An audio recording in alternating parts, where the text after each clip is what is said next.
오늘 말씀의 제목은 로마서의 영향력이에요. 인플루언스, 로마서의 영향력. 부제로 말한다면은 뭐라고 이야기할까요? 말씀에 대한 감동이에요. 말씀에 대한 감동. 이 말씀을 감동을 받아야 축복을 받게 돼 있어요. 그냥 내가 교회 다니고 뭐 한데 축복받는 것이 아니라 일단은 크리스찬은 말씀이 육신이 되신 그분의 말씀을 받아야만이 축복이 오게 됐어요. 그래서 시편 1편 1절에는 이렇게 써 있어요. 복 있는 자는 오직 여호와의 율법을 즐거워하여 delight 그의 율법을 주야로 묵상하는도다 이렇게 말씀합니다. 그게 복 있는 사람이라고 그랬어요. 말씀에 감동이 있어야 할 사람은 말씀에 감동이 있어야 돼요. 제가 오늘 여러분에게 소개할 인물은 누군가니 로마서를 써서 전 인류를 의롭게 만드신 바울입니다. 그래서 사도 바울은 솔직히 짙은 눈썹과 안짱다리예요. 그리고 대머리도 상당한 대머리, 거의 머리가 나지 않는 뒤에만 있는 매부리 코에 눈은 근시에다가 별다른 수사학적인 재능도 없는 아주 못생기고 키 작은 사내였다고 전해져 내려옵니다. 그러한 괴물 같은 사람이 로마에서 말씀을 전했는데 그 말씀을 전할 때 천사와 같다고 하지 않겠습니까? 예. 그런데 그는 왜 지금까지 존경을 받고 있는가 그거예요. 그는 유대인이었으나 이방인들을 인종차별하지 않고 친구처럼 사랑했었어요. 참 신기한 사람이에요. 웬만하면 우리 그 한국인들은 다른 열등 민족에 대해서 인종차별을 할 때가 많아요. 그런데 이 사도 바울은 은혜를 받고 나서 모든 사람을 인종차별하지 않고 사랑했다는 것입니다. 그래서 이방인 선교를 하게 됐던 거예요. 원래 사울이라는 이름이 바로 헬라어로 이 바울로 바뀌어서 전해졌던 거 아니겠습니까? 그는 고린도에서 로마서를 감동으로 작성했어요. 우리 토요일에 배웠죠? 로마서는 그의 걸작품이에요. 로마서는 바울 서신의 꽃이에요, 한마디로. 여러분 말씀해 보면 13절 한번 다 같이 읽어볼까요? 형제들아 내가 여러 번 너에게 가고자 한 것을 너희가 모르기를 원하지 아니하노니 이는 너희 중에서도 다른 이방인 중에서와 같이 열매를 맺게 하려 함이로되 지금까지 길이 막혔도다 그랬습니다. 내가 여러 번 너에게 가고자 했다. 그게 사도 바울의 고백이었었어요. 여러 번 너희들을 보고 싶어 했다. 로마는 그가 끝으로 가고 싶었던 곳이었는데 그 이유가 뭔지 아세요? 거기에 써 있어요. 너희 중에서도 다른 이방인 중에서와 같이 열매를 맺게 하고 싶었어.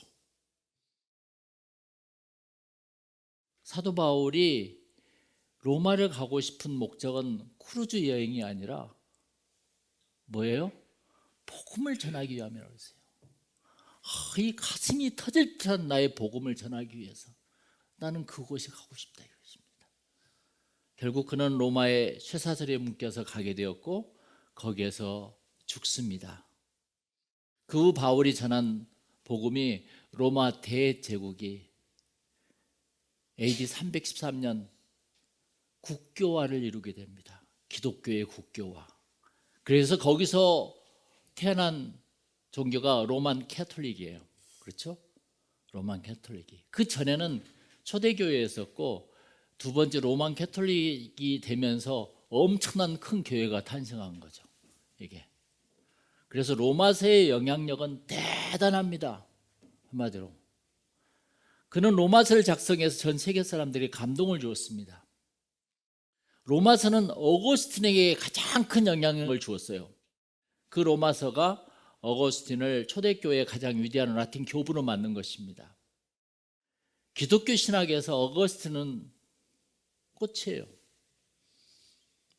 모든 게 서구 유럽의 모든 신학은 어거스틴 신학이에요. 다. 서구 기독교는 어거스틴 신학을 통해서 시작되었다고 해도 과언이 아닙니다. 그렇죠? 그는 알제리 사람이었어요. 한 조그만 농장에 태어났습니다. 그의 젊은 시절은 몹시 거칠었어요. 그는 남봉꾼이었습니다. 성적인 욕망의 노예였고 술 먹고 방탕한 자였어요. 그러나 그 자녀를 놓고 누가 기도했는지 아세요? 어머니 모니카가 방탕한 어거스틴을 위해서 매일 기도를 합니다. 주여, 저를 살려달라고. 그러던 그가 밀라노에서 그 암브로즈 감독의 설교에 은혜를 받습니다. 갑자기. 엄마 그 모니카가 10년을 기도했는데 그때 은혜를 받아요. 그 나이가 32세 여름에 조용히 혼자 자신의 집 정원을 거닐게 됩니다. 모든 것들을. 제가 그 고백록에서 지금 이야기하고 있는 거예요. 그래서 그 177페이지의 이 고백록에 우리의 거처에는 조그마한 정원이 있었는데 나는 울렁이는 가슴을 안고 그리로 갔습니다. 누구도 내 안에서 일어난 치열한 싸움을 막을 수 없도록 하기 위함이었습니다. 끝장이 어떻게 날지는 주님만 알았을 뿐 아무도 몰랐던 일이었습니다. 어쨌든 나는 정원에서 허둥거렸습니다. 이거 다 읽어드릴 수 없고요. 건너뛰어서 나는 이윽고 어떤 무화과나무 아래에 주저앉았습니다. 그리고선 눈물을 강둑 터진 듯 쏟으면서 대성통곡을 터뜨렸습니다. 그것은 주님이 기뻐하시는 눈물, 바로 그것이었습니다. 그때 나는 대충 담 같은 말로 연거푸게 외쳤던 것 같아요. 주여, 언제까지 나한테 분노하시겠습니까? 제발 나의 죄대로 갚지 마소서. 자기 죄를 깨우쳐 인정하고 나서 눈물과 콧물 쏟아지면서 그렇게 회개하기 시작했던 것입니다. 그게 바로 The Compassion 어거스틴의 참여록이에요. 그 사이에 내 마음은 산산조각이 되어 울고 또 울었습니다. 이때 뜻밖의 이웃집에서 들려오는 소리가 있었습니다. 소년인지 소녀인지 분간치는 못했지만 연여 이런 노래를 불렀습니다. 집어들고 읽어라. 어서 읽어라. 나는 금방 울음을 그치고 그 말을 새겨보았습니다. 아이들 놀이에 무슨 저런 노래가 있을까 하고 말입니다. 전에 들어본 일이 없었던 것이었기 때문입니다. 나는 즉시 자리에서 일어나서 그것은 하나님께서 시킨 일이며 성서를 펴들고서 첫눈에 띄는 대목을 읽어보라는 것으로 단정되었기 때문입니다. 그리고 성서를 쫙 펴서 읽습니다. 근데 그 첫 번째 핀 말씀이 오늘 여러분 주보에 수록했던 로마서 13장 13절 14절이었어요. 다 같이 읽어보겠습니다. 시작. 낮에와 같이 단정히 행하고 방탕하거나 술 취하지 말며 음란하거나 호색하지 말며 다투거나 시기하지 말고 오직 주 예수 그리스도로 옷 입고 정욕을 위하여 육신의 일을 도모하지 말라. 이렇게 하면서 그에게는 엄청난 화살 같은 감동이 오기 시작했습니다. 나는 더 읽고 싶지 않았고 그럴 필요도 없었습니다. 그 순간 내 가슴에선 칠흑 같은 어둠이 걷히고 거룩한 기쁨이 넘치기 때문입니다. 이걸 읽는 순간 내가 뭐 하고 싶어서인 게 아니라 갑자기 어둠이 확 거쳐버리고 거기에서 뭐가 일어났다고 거룩한 기쁨이 넘치기 시작했다고 했어요. 이게 바로 말씀의 감동이라는 것입니다. 할렐루야. 이게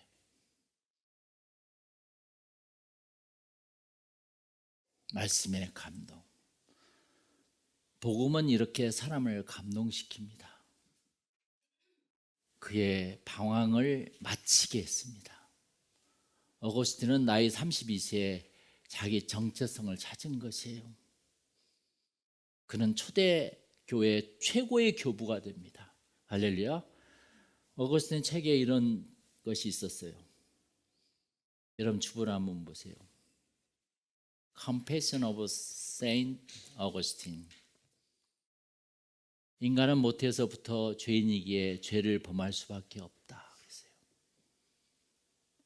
죄를 범하여 죄인이 된 것이 아니라 죄인이기에 죄를 범할 수밖에 없는 것이다라는 것을 깨우친 거예요. 그러죠? 이것이 인간의 비극이요 단면이요 어거스틴이 깨달은 인간의 실상이에요. 여기서부터 어거스틴 신학이 나옵니다. 이게. 그러나 그럼에도 불구하고 인간은 절대로 절망할 수 없는 존재이다. 그래서 죄인이기에 어쩔 수 없는 존재가 아니라 죄인이기에 더욱 구원이 필요하게 된 존재라는 그리스도적 인간이라는 거죠. 그렇죠? 놀라운 어거스틴의 말씀입니다. 왜 우리는 이러한 말씀이 내 가슴속에 파고들지 않을까? 생각해 보세요. 우리는 직장 다니고 사업하다가 죽을 것인가? 생각해 봐야 돼요. 우리는 얼마나 더 방황하다가 자기 정체성을 찾을 것인가? 왜 나한테는 말씀이 이렇게 감동이 없지? 심각하게 생각해 봐야 돼요. 이 말씀은 무슨 말씀이에요? 제가 묵상 노트에 써놨어요. 오늘 아침에 많은 사람이 복음으로 거듭나고 복음으로 새 사람이 되고 혁명과 운동이 일어나고 있는 평등의 운동, 위대한 창조주의 말씀이고 이 세상을 만들고 나를 만드신 이 말씀이 왜 나에게는 그렇게 가슴에 사무치지 않는가? 말대로 왜 나는 이렇게 무덤덤할까? 뭐가 잘못됐을까? 나에게 뭐가 고장났는가? 인생은 반드시 꺾이는 변곡점이 있습니다. 우리는 이걸 생각해 봐야 돼요. 과거처럼 그냥 무덤덤하게 살 것인가? 아주 보링하게 살 것인가? 아니면 이 말씀에 감동이 와서 내 자신을 고쳐서 새롭게 살 것인가? 오거스틴은 그런 남봉꾼이 술 먹고 모든 방탕한 인생을 살다가 32세에 완전히 바뀐 게 아니에요. 바뀌면서 기독교의 최고의 신학자가 된 거 아니겠습니까? 할렐루야. 여러분에게도 이제 오거스틴처럼 환희를 느끼시기를 축원합니다. 1515년 마틴 루터는 로마서의 감동을 받고 오거스틴 같은 눈물을 흘리기 시작합니다. 특히 로마서 1장 17절에 복음에는 하나님의 의가 나타나서 라는 이 말 한마디에 감동을 받고 인생이 뒤집어집니다. 이 감동을 받고 종교 개혁을 했던 거 아니겠습니까? 할렐루야. 그 200년 후에 1700년도에 존 웨슬러가 로마서에서 감동을 받고 또 오거스틴 같은 폭풍 같은 눈물을 흘리게 됩니다. 특히 오늘 말씀에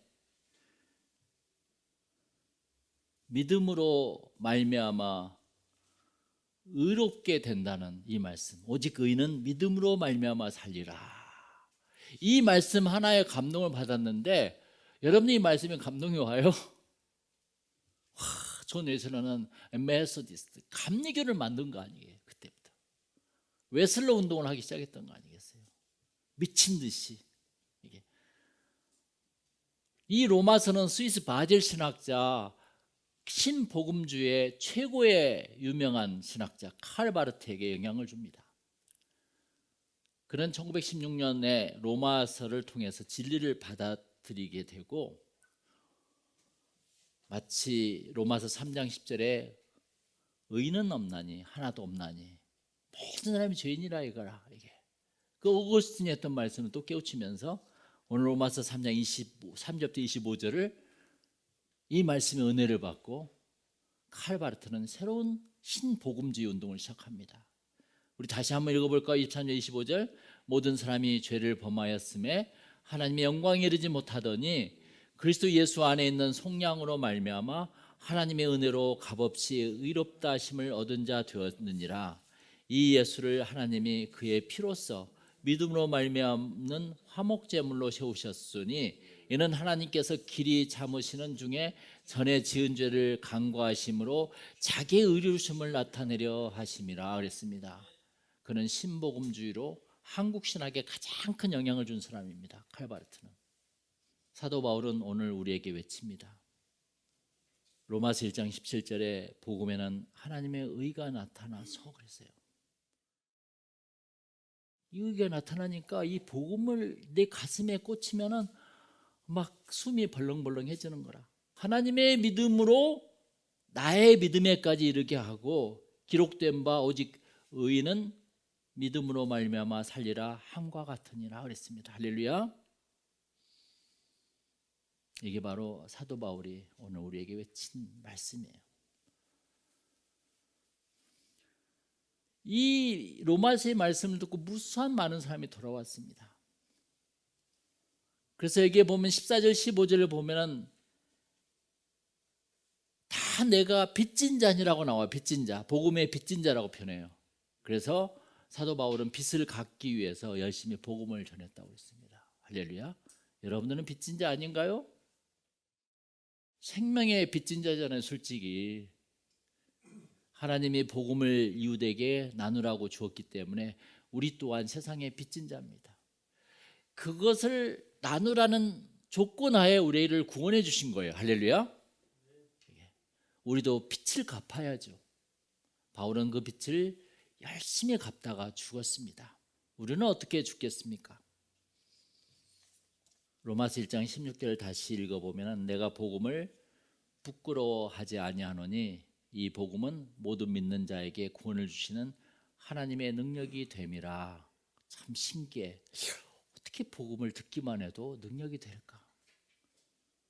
먼저는 유대인에게요, 그리고 헬라인에게로다 그랬습니다. 바울은 복음을 부끄러워하지 않는다고 그랬어요. 이유는 복음은 모든 믿는 자에게 구원을 주시는 하나님의 능력이기 때문에 이걸 왜 내가 부끄러워하냐는 거죠. 14절처럼 헬라인이나 문명인이나 야만인이나 그러니까 미개인이나 지혜로운 사람이나 지식인이나 어리석은 사람이나 무식한 사람이나 신기하게 복음을 믿는 모두는 하나가 되고 평등해졌다는 것입니다. 할렐루야. 옛날에는 신분적 인종적인 갈등이 지금이 미국보다 더 심했습니다. 그런데 예수를 믿고서는 그런 갈등을 해결할 수 있었죠. 조선시대에 가장 신분이 낮은 백정의 딸이 예수를 믿고 이화학당을 다니기도 했습니다. 초대교회 그 당시에 사회적 갈등이 너무 많았잖아요. 그렇죠? 복음은 모든 사람들을 평등하게 하나 되게 만들었다는 것입니다. 그래서 인권운동은 복음을 통해서 바울이 먼저 시작한 것입니다. 유관순이 독립운동을 할 수 있었던 것도 이화학당에서 선교사들에게 배운 로마서에서 왔을 것입니다. 그 당시에 우월주의자들은 유대인들이었었어. 솔직히 이방인의 사도였던 바울은 로마 시민권자로서 자유도 유대인으로서의 자유도 다 버렸습니다. 그래서 갈라디아서 5장에 보면은 형제들아 너희가 자유를 위하여 부르심을 입었으나 그 자유로 육체의 기회를 삼지 말고 오직 사랑으로 종은 노릇하라 이렇게 말씀합니다. 얼마나 기가 막힌 말씀이에요. 사도 바울은 모든 세상의 권세를 버리고 왜 로마서를 써서 많은 사람들에게 뼈에 사무치도록 하였을까요? 그런데 이렇게 위대한 말씀이 왜 나에게는 무덤덤할까? 나는 어떤 말씀에 감동을 받은가? 그 말씀에 창세기부터 요한계시록까지 한 구절에 나에 꽂혀야만이 그때부터 인간된 참된 인간을 살아가게 되는 것입니다. 그래서 우리 2월에는 어거스틴의 눈물로 참여하는 달이 되기를 축원합니다. 할렐루야. 우리 2월에는 사도 바울처럼 복음의 빚진 자로서 복음을 전하는 삶이 이루어지길 바랍니다. 할렐루야. 그리고 우리 2월에는 직장이나 어디에서나 남녀노소 구별 없이 신분에 상관없이 지위에 상관없이 이웃을 사랑하고 서로를 평등하게 보는 인권운동이 되기를 축원합니다. 기도하겠습니다.